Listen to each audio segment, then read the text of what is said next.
এতদিন ধরে শুনতাম সারা পৃথিবীতে মাতব্বারি করে আমেরিকা।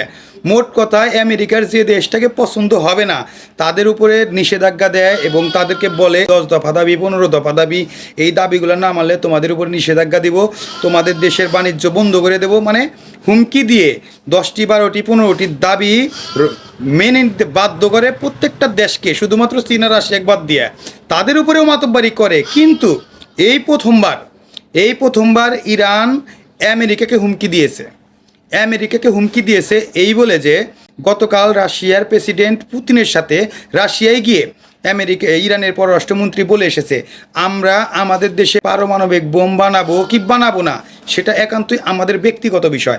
এ বিষয়ে আমরা আমেরিকার সাথে কোনো আলোচনাই করব না।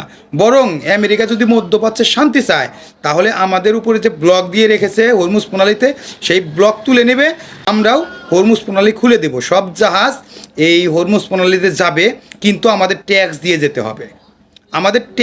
যেতে হবে। সেই টাকা আমি এবং আমার পাশের দেশ ওমান ভাগ করে নেব, কারণ আমাদের দুই দেশের ভিতর দিয়েই এই হরমুজ প্রণালী অবস্থিত। বরং এখানে কোনো আমেরিকার মাতব্বারি আমরা মানব না। যদি আমেরিকা যুদ্ধ বন্ধ করতে চায় তাহলে আমাদের উপর থেকে ব্লক তুলে নিক, আমরা হরমুজ প্রণালী খুলে দেব। কিন্তু পারমাণবিক বোম বানাবো কি বানাবো না, রকেট বানাবো কি বানাবো না, সেটাই একান্ত আমাদের ব্যক্তিগত বিষয়।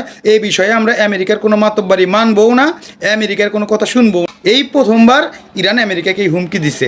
এই হুমকি শোনার পর আমেরিকার মাথা তো পুরাই নষ্ট।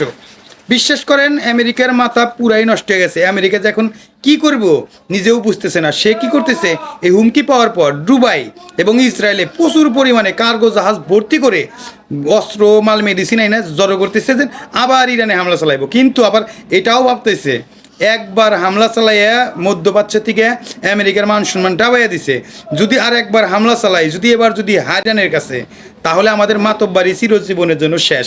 এই ভয়ের কারণে হামলা করতেও পারতেছে না, আবার পিছেও আসতে পারতেছে না। মানে গলায় আমেরিকার কাটা বিন্ধে গেছে, বাইরে করা পারতেছে না, সারানো পারতেছে না। কি যে একটা অবস্থা।